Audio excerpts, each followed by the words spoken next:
그리스도인의 국가에 대한 의무는 잠옷 수동적입니다. 정치에 있어서 앞서고 선동하는 것보다는 권력에 순종하라고 하는 소극적인 면이지만 그것은 어떤 권력이든지 하나님께로 오지 않음이 없기 때문이라는 그런 교훈을 지난 시간에 우리가 생각을 했었습니다. 왜 성경은 권력에 순종하라고 하면서 정치에 적극적인 자세를 권하지 않을까, 그런 것을 생각을 해보았습니다. 내가 권력자가 되도록 힘써라, 이 세계와 역사를 다스리라, 그렇게 당부하지 않으실까? 모르긴 해도 정치의 맛을 들이다보면 하마터면 천국보다는 이 세상에서의 통치에 더 빠질 것 같아서 경계하시는 것으로 그렇게 저는 이해를 했습니다. 한번 발을 들여놓으면 누구나 예외 없이 모든 것을 쏟아붓고 계속 높은 것을 넘보는 모습 자체가 신앙적인 겸손과도 어울리지 않기 때문일 것이다, 그런 이해를 합니다. 이제 오늘의 주제는 사회 통치 기반인 권력을 넘어서 보다 적극적으로 모든 대상으로 확대를 하면서 그 힘이 사랑이라는 사실을 강조하고, 이것이 바로 구약에서부터 하나님께서 자신의 백성들에게 주셨던 계명의 근본이며 완성이라는 사실을 말씀하십니다. 구약 성경에 성문화된 율법은 하나님께 대한 자세에서부터 사람 관계 속에서의 자세를 대표로 10가지로 함축한 것이 율법의 기준을 이뤘던 소위 말하는 10계명이었습니다. 그러나 여기서는 하나님께 대한 내 계명은 거론하지 않고 사람 관계의 계명조차도 2계명은 거론되지 않습니다. 제5계명 또는 제9계명인 그런 계명들은 거론을 하지 않는다는 말씀이죠. 그것은 이 말씀이 이미 거듭난 하나님의 백성들을 향한 것이고 율법의 순서나 조항들이 중요한 것이 아니라 근본적인 자세를 강조하기 위해서라고 보여집니다. 이미 바울은 율법 자체가 인간을 구원으로 이끌 수 있는 것이 아니라는 사실을 이 로마서를 비롯해서 그의 여러 서신들 속에서 강조한 바 있습니다. 한 2군데만 예를 든다면요. 그러므로 율법의 행위로 그의 앞에 의롭다 하심을 얻을 육체가 없나니 율법으로는 죄를 깨달음이니라. 로마서 3장 20절에서 그랬었죠. 또 하나님 앞에서 아무나 율법으로 말미암아 의롭게 되지 못할 것이 분명하니 이는 의인이 믿음으로 살리라 하였음이니라. 갈라디아서 3장 11절에 같은 말씀을 주셨습니다. 사실 율법은 범죄한 인간 스스로는 절대로 지킬 수 없는 것일 뿐만 아니라 오히려 모든 사람들이 죄인됨을 더욱 드러내는 것임을 신약 성경에서 수없이 강조하고 있습니다. 그러나 육신의 사람이 죽고 하늘의 사람으로 거듭난 사람들에게 있어서는 인간의 의지로 불가능하던 율법이 성령의 의지를 힘입어 지켜질 수 있다는 사실을 이 로마서에서조차 이야기했었습니다. 그러므로 이제 그리스도 예수 안에 있는 자에게는 결코 정죄함이 없나니 이는 그리스도 예수 안에 있는 생명의 성령의 법이 죄와 사망의 법에서 너를 해방하였습니다. 율법이 육신으로 말미암아 연약하여 할 수 없는 그것을 하나님은 하시나니 곧 죄로 말미암아 자기 아들을 죄 있는 육신의 모양으로 보내어 육신의 죄를 정하사 육신을 따르지 않고 그 영을 따라 행하는 우리에게 율법의 요구가 이루어지게 하려 하심이니라. 로마서 8장 1절에서 4절에 그렇게 말씀을 하셨습니다. 그러나 그리스도인의 목표는 사랑으로 이 율법의 완성에서 끝나지 않습니다. 바로 다시 오실 예수 그리스도 앞에 흠 없이 서기 위해서 빛이신 예수 그리스도를 입고 어두워가는 이 역사의 새벽에 서서 빛으로 살고 완성될 구원을 성취하는 것에 최종적인 목표가 있음을 이 말씀은 강조하고 있습니다. 오늘 이 귀한 생명의 교훈을 모두 자신의 말씀으로 받아서 이 미움이 팽배한 세상 속에서 사랑으로 살고 이 역사 너머에서 우리를 기다리시는 영광의 아버지를 흐리지 않은 믿음의 눈으로 바라보고 그 마련하신 새벽의 빛의 잔치에 참여하는 이 말씀을 듣는 여러분 모두가 되시기를 주의 이름으로 축원을 드립니다. 8절에서 10절의 말씀을 봅니다. 그러므로 사랑은 율법의 완성이니라. 사랑이 바로 율법의 완성이라는 말씀입니다. 예수님께서는 내 마음을 다하며 목숨을 다하며 힘을 다하며 뜻을 다하여 주 너의 하나님을 사랑하고 또한 내 이웃을 내 몸과 같이 사랑하라 라는 율법사의 말을 내 대답이 옳도다 라고 인정을 하셨고, 다시 요한 사도를 통해서 새 계명을 너희에게 주노니 서로 사랑하라. 내가 너희를 사랑한 것 같이 너희도 서로 사랑하라. 요한복음 13장 34절에 그렇게 말씀을 하였지만, 사랑하는 자들아, 내가 새 계명을 너희에게 쓰는 것이 아니라 너희가 처음부터 가진 옛 계명이니 이 옛 계명은 너희의 들은 바 말씀이거니와. 요한일서 2장 7절에서 이 사랑이라는 계명이 벌써 옛 계명, 율법에서부터 주어진 계명이라고 하는 사실을 확인합니다. 그러므로 율법도 한마디로 함축을 하면 사랑일 뿐입니다. 구약의 율법과 복음을 논하는 갈라디아서도 마찬가지로 가르치는데요. 온 율법은 내 이웃 사랑하기를 내 자신같이 하라 하신 한 말씀에서 이루어졌나니, 갈라디아서 5장 14절에 그렇게 말씀을 하고 있습니다. 성경에서 늘 권하는 사랑은 받는 사랑이 아니라 주는 사랑입니다. 그래서 성경에서는 사람들의 사랑을 받도록 해라 강조하지 않습니다. 다만 하나님의 사랑을 받는 자가 되어라. 그리고 사람에게는 너가 사랑을 하는 자가 되라. 이것이 성경의 강조입니다. 하나님은 사랑에 관한 하는, 늘 받는 수동적인 것이 아니라 적극적으로 사랑해야 함을 하늘의 백성들에게 강조하십니다. 한 절씩 생각을 하겠는데 8절의 말씀입니다. 피차 사랑의 빛 외에는 아무에게든지 아무 빛도 지지 말라. 남을 사랑하는 자는 율법을 다 이루었느니라 그랬습니다. 아무에게든지 아무 빛도 지지 말라. 즉 누구에든지 어떤 빛도 져서는 안 된다. 대상도 아무에게도라는 것이고 또 빛의 종류도 어떤 빛도 져서는 안 된답니다. 그럼에도 이 말씀은 또한 질수록 좋은 빛을 말씀하고 있습니다. 사랑의 빛은 저라, 이렇게 권면을 합니다. 사실 우리 모든 그리스도인은 사랑의 채무자들입니다. 그렇죠? 일평생 갚을 수 없는 사랑의 빚을 지고 사는 사람들이고, 믿음이 깊어갈수록 이 빚에 대한 중대성을 깨닫는 겁니다. 하나님으로부터 받는 사랑의 빚에 대한 중압감을 느끼게 되고 내가 더욱 사랑할 수밖에 없는 그런 사실을 믿음이 깊어갈수록 의식하게 된다는 말씀이죠. 마찬가지로 이 빚을 하나님께 갚아가는 것이 아니라 다른 사람에게 갚아가도록 주님은 가르치고 계시고, 바울은 이 사실을 이미 로마서에서 증거한 바 있습니다. 헬라인이나 야만인이나 지혜 있는 자나 어리석은 자에게 다 내가 빚진 자라. 이게 복음의 빚진 자라고 하는 말씀입니다만은 역시 사랑의 빚진 자라고 하는 말씀도 그렇게 이해를 할 수가 있을 것입니다. 하나님의 넘치는 사랑을 받았기 때문에 사랑할 수밖에 없고, 그것이 곧 율법을 완성하는 것이라는 귀중한 논리를 바울은 오늘 우리에게 가르치고 있는 것입니다. 그래서 이 8절을 공동번역은 남에게 해야 할 의무를 다하십시오. 그러나 아무리 해도 다할 수 없는 의무가 한 가지 있습니다. 그것은 사랑의 의무입니다. 남을 사랑하는 사람은 이미 율법을 완성했습니다. 그렇게 번역을 하고 있습니다. 야고보는 너희가 만일 경에 기록한 대로 내 이웃 사랑하기를 내 몸과 같이 하라 하신 최고한 법을 지키면 잘하는 것이거니와, 야고보서 2장 8절에 말합니다. 내 이웃 사랑하기를 내 몸과 같이 하라 한 최고한 법이다. 그리고 그 법을 지키면 적어도 인류, 사람 관계에서 법은 완벽하게 지키는 것이다. 그런 말씀입니다.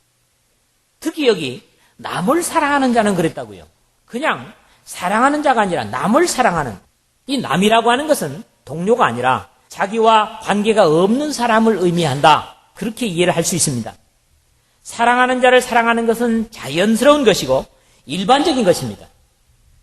주님께서 산상보훈에서 말씀하시기를 너희가 너희를 사랑하는 자를 사랑하면 무슨 상이 있으리요? 세리도 이같이 하느니라. 또 너희가 너희 형제에게만 무난하면 남보다 나은 것이 무엇이냐? 이방인들도 이같이 아니하느냐? 마태복음 5장 46절 47절에 그렇게 말씀을 합니다. 그러나 그리스도인들은 자기를 사랑하는 대상이 아닌 자기를 미워하는 대상에게도 사랑하는 사람들이라고 하는 것이 여기서 다른 것이죠. 세상도 자기의 것을 사랑합니다. 세상도 분명히 자기에 속한 것을 사랑한다고 예수님은 요한복음 15장 19절에서 말씀을 하셨습니다. 여러분 모두가 세상에 속하지 않고 하나님의 넘치는 사랑을 받는 것을 깨달아서 사랑받는 것보다 사랑해서 율법을 다 이루는 하늘에 속한 사람들로 사시기를 주의 이름으로 부탁을 드립니다. 이 부분에서 두 번째 말씀은 모든 계명은 사랑하라 하신 그 말씀 가운데 다 들었다. 오늘 구절 이렇게 말씀합니다. 간음하지 말라, 살인하지 말라, 도둑질하지 말라, 탐내지 말라 한 것과 그 외에 다른 계명이 있을지라도 내 이웃을 내 자신과 같이 사랑하라 하신 그 말씀 가운데 다 들었느니라. 그렇게 기록을 하고 있습니다. 이 말씀은 출애굽기 20장 13절에서 17절 그리고 신명기 5장 17절에서 21절에 같이 기록된 말씀과 레위기 19장 18절의 인간관계의 계명의 인용의 말씀입니다. 다만 순서나 누락된 부분이 있는 것뿐인데 오늘 우리가 읽은 데 보면 제7계명 그리고 제6계명, 제8계명, 제10계명 이런 순서로 10계명의 순서대로 나열하는 것이 아니라 이렇게 앞뒤를 섞은 상태로 우리에게 말씀하고 있습니다. 그리고 제5계명, 제9계명이 빠져 있습니다. 중요한 것은 계명의 순서가 중요한 것이 아니고 이 계명을 주신 하나님의 뜻이라는 겁니다. 9절의 말미에서는 율법을 다 이루었느니라 그렇게 말씀을 했는데 여기 10절의 그 부분에서는 그 말씀 가운데 다 들었느니라 그렇게 말씀합니다. 사랑 안에 다 이루어지고 다 들었습니다. 사랑 안에는 것은 모든 것이 들었고 모든 것이 이루어진다고 하는데 왜 우리는 그것을 못하고 있는가? 세 번째로는 사랑은 이웃에게 악을 행치 아니한다 하는 10절의 말씀인데요. 사랑은 이웃에게 악을 행치 아니하나니 그러므로 사랑은 율법의 완성이니라 그랬습니다. 어찌 보면 이 말씀은 사랑의 소극적인 면입니다. 불신자들조차도 즐겨서 인용을 하는 사랑의 성경이라고 하는 고린도전서 13장 4절 6절은 사랑은 오래 참고 사랑은 온유하며 투기하는 자가 되지 아니하며 사랑은 자랑하지 아니하며 교만하지 아니하며 무례히 행치 아니하며 자기의 유익을 굳이 아니하며 성내지 아니하며 악한 것을 생각지 아니하며 불의를 기뻐하지 아니하며 이렇게 사랑의 소극적인 면을 증거합니다. 여기에 악을 행치 아니한다고 하는 악이 뭔지 아시겠습니까? 여기에 나타난 악이라고 하는 말은 카코스라는 말입니다. 그래서 무가치한 또는 나쁜, 해로운, 아픈, 소란한 이런 등등의 의미를 가집니다. 그러므로 사랑은 이웃에게 무가치한 것을 하지 않는다. 사랑은 이웃에게 아픔을 주지 않는다. 사랑은 그 대상에게 소란을 일으키지 않는다. 이런 의미로 이 말씀을 우리가 이해할 수도 있겠습니다. 뿐만 아니라 또 여기 쓰여진 사랑은 율법의 완성이니라 이 완성이니라 했는데 이 옥중서신에 굉장히 많이 쓰여진 말씀이에요. 플레로마 충만이라는 말씀이죠. 그래서 충만이라는 말로 이 단어가 더 자주 번역되는 것을 여러분들이 성경에서 볼 수 있습니다. 사랑만이 인간의 힘으로 채울 수 없는 율법을 넘치도록 채울 수 있기 때문에 주님은 사랑의 가장 구체적인 행위로 죄인된 나를 위해서, 우리를 위해서, 죄인된 이 인류를 위해서 십자가를 지심으로 율법을 완성하시고 율법을 채우신 것입니다. 그래서 예수님이야말로 가장 사랑의 구체적인 행동으로 이 땅에 오신 분으로 우리가 이해를 하고 또 우리가 예수님처럼 살기를 늘 각오하고 다짐하고 기도합니다. 크게 두 번째로는 11절에서 12절의 말씀입니다. 여기서 주안점 뭡니까? 밤이 깊고 낮이 가까웠다 하는 겁니다. 여기서부터는 우리가 왜 사랑하고 하나님의 법을 채워야만 하는가 하는 이유를 기록하는 말씀입니다. 그러므로 앞의 내용과 무관하지 않습니다. 그리스도인의 삶의 목표는 현 세상에 있는 것이 아니라 내세에 있습니다. 이런 세상에서의 윤리나 인간관계를 의무적으로 행하는 것은 분명히 한계가 있습니다. 다시 오실 주님의 재림의 목표를 두는 사람들이라야 낙심치 않고 선을 행하고 변함없이 사랑할 수가 있습니다. 사람 보면 아이고 내가 그렇게 사랑해주고 그렇게 위해주는데 항상 저 꼴이다. 그럼 어떻습니까? 계속 사랑할 마음을 잃어버립니다. 그러나 주님은 계속해서 우리를 사랑하신다고 고백하시고 계시고 또 너희를 사랑의 나라로 이끌어가겠다고 우리를 격려하십니다. 이것 때문에 우리가 다시 오실 주님을 기다리면서 지속적으로 사랑을 할 수 있다는 말씀이죠. 신약 성경에 이 시기 또는 시간적인 개념의 단어가 주로 세 가지로 사용되고 있습니다. 가장 많이 사용되는 단어가 호라라는 말입니다. 이 말은 시간 또는 시점 그런 의미입니다. 이 호라라는 말이 스페인어에는 그대로 시간으로 쓰여지고 있습니다. 그래서 꾸에 오라 에스 몇 시입니까? 그래서 오라라는 말을 쓰는데 스페인은 본래 H 음이 묵음이 되죠. 그래서 호라가 아니라 오라가 되는 겁니다. 히라보를 그대로 갖다 쓴 거죠. 시간이라는 말을. 그 다음에 두 번째로는 크로노스라는 말이 있습니다. 자연 법칙에 의한 시간이나 또는 기간 이런 것들을 의미하는.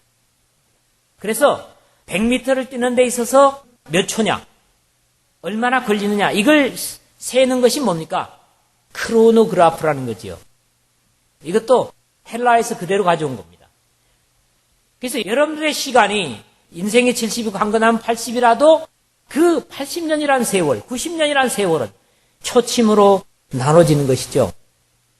그래서 우리는 시계의 소리를 들으면서 찰칵찰칵 하는 소리를 들으면서 어떤 사람은 내 인생을 난도질 당하고 있구나. 뭐 그렇게까지 얘기하는 거죠. 시간의 흐름의 길이를 가장 정확하게 표현하는 것이 바로 이 크로노그래프입니다. 그 다음에 오늘 우리가 본문에 나타난 이 시기라고 하는 말은 카이로스라는 말입니다. 모두 신약 성경에 86회가 나타나고요. 시간의 척도 또는 시간의 많고 적음의 분량, 고정되거나 정해진 시간 또는 기간, 시기, 기회, 항상, 계절 여러 가지 의미를 가지는 낱말입니다. 자, 이 세 번째 단어인 카이로스라는 말을 우리가 좀 생각할 필요가 있는데요. 유대인의 시간 개념은 두 가지입니다. 세 가지 시간이라는 단어가 쓰인다고 했지만은 주로 두 가지입니다. 그냥 의미 없어도 초침이 움직여가며 가는 앞에 두 가지의 호라라든가 크로노스라든가 이런 것은 별로 유대인들의 개념에서는 가치를 두지 않습니다. 다만 어떤 신앙적인 사건, 즉 하나님의 역사를 경험하는 시간만 가치가 있다고 생각합니다. 하늘의 사람들은 말이죠. 이런 입장에서 하나님의 나라인 영생은 시간의 길이가 아니라 시간의 질입니다. 그래서 요한복음 17장 3절에 했죠. 영생은 유일하신 참 하나님과 그의 보내신 자 예수 그리스도를 아는 것이니이다. 영생이 뭐냐? 예수님을 아는 것, 하늘의 주인을 아는 것, 그리고 그 주님과 더불어 사는 것, 이것이 뭐예요? 영생이라는 거예요. 예수님을 아는 삶과 예수님 모르는 삶은 하늘과 땅 차이만큼이나 간격이 있습니다. 여러분들은 예수님을 알고 산다고 하는 것에 대한 귀중성을 깊이 의식하지 못한다고 할지라도 이것은 적어도 사실입니다. 시간의 길이는 중요하지 않습니다. 이런 입장에서 말이죠. 젊었다, 늙었다, 또는 오래 살았다, 짧게 살았다도 중요하지 않습니다. 중요한 것은 하나님과 함께 보내는 시간입니다. 우리 인생을 되돌아봅시다. 과연 나의 인생에 하나님과 함께한 시간이 얼마나 되는가? 여러분들은 이 예배 중에도 하나님과 함께 하십니다. 그러나 무엇보다도 세상 속에서도 하나님과 함께하는 시간이 귀중합니다. 이게 여러분의 인생 중에 가장 가치 있는 시간이 될 것입니다. 그렇지 않습니까? 900 몇십 세를 산 시대에도 무드셀라 같은 사람이 살았던 시대죠. 그 긴 세월이 중요한 것이 아니라 그 세월의 3분의 1을 살았어도 에녹은 하나님과 함께 동행했기 때문에 900년을 넘게 산 모든 사람들보다 더 가치가 있었던 것입니다. 300년을 하나님과 동행하며 하나님께서 에녹을 데려가셨다 그랬어요. 세상에서는 비록 3분의 1의 수를 살았지만 에녹은 그래서 가치가 있는 것입니다. 왜요? 하나님과 함께 동행했기 때문에.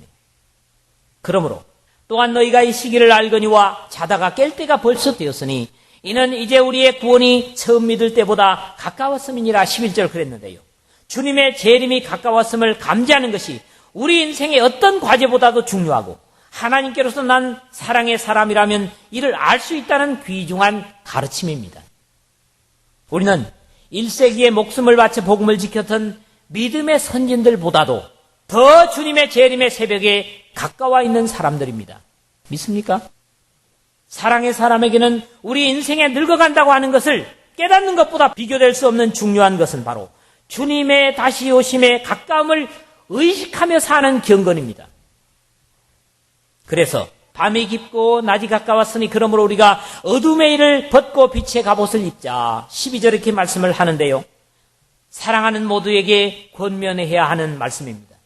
우리 각자가 주변에 있는 사람들을 향해서 이런 권면을 할 필요가 있어요. 밤이 깊고 낮이 가까웠으니 그러므로 우리가 어둠의 일을 벗고 빛의 갑옷을 입읍시다. 여러분들 서로가 그렇게 권면을 해야 됩니다. 마지막을 앞두고 있는 이 역사 속에서 말이죠. 이것은 믿음의 사람들에게도 불신의 사람들에게도 우리가 그 광명한 새벽을 맞을 때까지 끊임없이 권면해야 할 전도라고 하는 것입니다. 기회는 언제나 기다리는 사람에게 오는 것입니다. 이런 입장에서 믿음의 눈으로 이 역사의 어둠을 하얗게 지새는 것이 중요합니다. 이렇게 살아야 하는 여러분은 지금이 어느 때인지를 알아야 합니다. 여러분이 잠에서 깨어나야 할 때가 왔습니다. 지금은 우리가 처음 믿던 때보다 우리의 구원이 더 가까이 다가왔습니다. 밤이 거의 새어 낮이 가까웠습니다. 그러니 어둠의 행실을 벗어버리고 빛의 갑옷을 입읍시다. 공동번역의 11절, 12절은 그렇게 번역을 하고 있습니다. 믿음의 사람들은 아침을 기다리며 밤의 어두움을 믿음의 뜬 눈으로 기다리는 사람들입니다. 믿음의 사람들은 이 죄악의 고통 속에서 온전히 광명한 새벽을 기다리는 그런 사람들이 바로 그리스도인이라는 겁니다. 그러나 그리스도인은 이 새벽을 기다리는 것으로 만족하지 않습니다. 그래서 세 번째로 13절에서 14절의 말씀입니다. 여기에 중요한 주안점 뭐라고요? 오직 주 예수 그리스도로 옷 입으라. 이 어둠의 시대일수록 예수님을 옷 입고 살아야 된다는 거죠.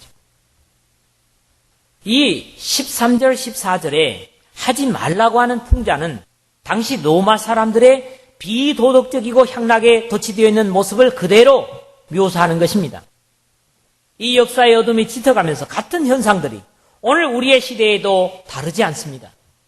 그러나 사랑의 사람들이란 그리스도인들은 어둠에 그대로 묻혀 살 수 없는 사람들입니다. 주님께서 이러므로 너희도 예비하고 있으라. 생각지 않은 때에 인자가 오리라. 마태복음 24장 44절에 그렇게 말씀을 하셨고, 차를 운전한 사람들은 더러 그런 경험을 할 겁니다. 다른 곳에서 차를 타고 집으로 오면서 준비하고 있다가 집 앞에 차를 대면 바로 나오시오 하는 것처럼 주님께서 내가 데리러 갈 테니 천국잔치에 바로 들어갈 수 있도록 채비를 하고 있으라 하셨기 때문에 주님께서 문 밖에서 볼지어다 내가 문 밖에 서서 두드리노니 누구든지 내 음성을 듣고 문을 열면 내가 그에게로 들어가 그로 더불어 먹고 그는 나로 더불어 먹으리라. 요한계시록 3장 20절의 말씀인데 이것은 예수님을 처음 영접하는 사람들에게 주신 말씀일 뿐만 아니라 다시 이 땅에 오실 예수 그리스도께서 주시는 말씀입니다. 밤중에 소리가 나되 보라 신랑이로다 맞으러 나오라. 마태복음 25장 6절에도 그랬잖아요. 밤중에 소리가 났습니다. 보라 신랑이로다. 그때 그 음성을 듣고 나서는 우리들이 준비된 채로 맞을 수 있는 우리가 되어야 된다는 것이죠. 준비된 모습으로 나설 수 있어야지. 잠시만요. 이것만 하고 라는 말은 역사의 아침에 통할 수 없는 주문들입니다. 낮에와 같이 단정히 행하고 밤에 술 취한 사람들은 자신이 있는 곳이 어디쯤인지 모르고 정신을 잃고 길이 넓은지 좁은지도 모르고 바른 걸음을 걷지 못하는 모습들은 보는 이들의 안타까움을 삽니다. 그런데 믿음의 사람들이 그렇게 사는 사람들이 있을 수 있다는 겁니다. 믿음의 사람들이 그런 모습이어서는 안 될 것입니다. 그렇다면 낮에와 같이 단정함이라고 하는 건 어떤 것일까요? 바로 다음 절에 나타나고 있는 오직 주 예수 그리스도로 옷 입고, 우리가 입은 예수님은 바로 그 옷 자체가 빛입니다. 광명한 빛입니다. 그렇기 때문에 우리가 예수님을 옷 입고 있는 한 우리의 주변은 밝을 수밖에 없습니다. 이 역사의 어두움 속에서 빛이신 예수 그리스도를 옷 입고 있는 것, 이것이 중요하다는 것이죠. 다른 옷은 영적으로 다 벌거벗은 모습일 뿐입니다. 아무리 세상에 백화점에서 값비싼 의상으로 차려입어도, 도덕과 윤리의 옷을 입어도 그것은 하나님 앞에 벌거벗은 모습일 뿐입니다. 우리가 그리스도 안에 거듭남으로 입게 된 새로운 의의 옷은 바로 예수 그리스도를 옷 입는 것입니다. 누구든지 그리스도와 합하여 세례를 받은 자는 그리스도로 옷 입었느니라. 갈라디아서 3장 27절에 이 14절과 똑같은 말씀을 하고 있습니다. 이 두 절 속에서 나타나는 전반들은 모두 하늘의 사람들에 해당되는 말씀이고, 하반절의 말씀은 모두 땅의 사람들, 육신의 사람들의 묘사입니다. 낮에와 같이 단정히 행하고 오직 주 예수 그리스도로 옷 입고, 이것은 역사의 밤을 낮으로 사는 사람들의 자세이고 하늘의 사람들에게 합당치 않은 모습이기 때문에 방탕과 술 취하지 말며 음란과 호색하지 말며 쟁투와 시기하지 말고, 이 방탕과 술 취함, 음란이라는 게 뭐겠습니까? 다 하나님의 성령이 아닌, 하나님의 정신이 아닌 세상의 잘못된 정신들의 정신 팔려있는 모습을 묘사하는 것으로 이해할 수 있습니다. 뿐만 아니라 이 가까이 오실 주님 앞에서 쟁투와 시기, 다투고 싸우고 있는 모습으로 있다가 주님께서 오신다면 얼마나 부끄러운 모습이 되겠습니까? 정욕을 위하여 육신의 일을 도모하지 말라. 우리는 육신을 입고 살지만은 육의 사람들이 아닙니다.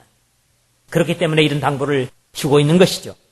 진탕 먹고 마시고 취하거나 음행과 방종에 빠지거나 분쟁과 시기를 일삼거나 하지 말고 언제나 대낮으로 생각하고 단정하게 살아갑시다.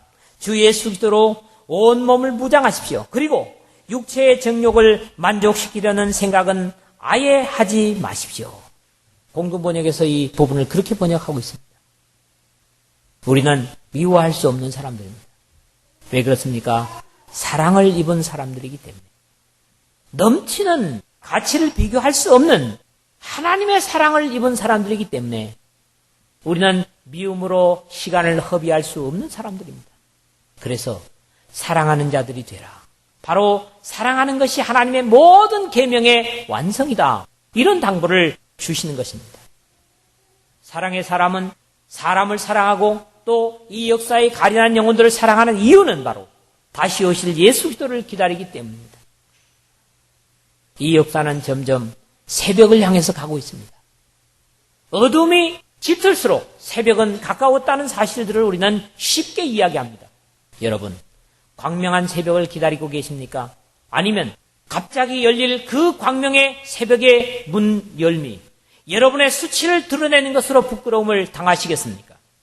여러분의 삶의 목표가 어디 있습니까? 육신에 있습니까? 영혼에 있습니까?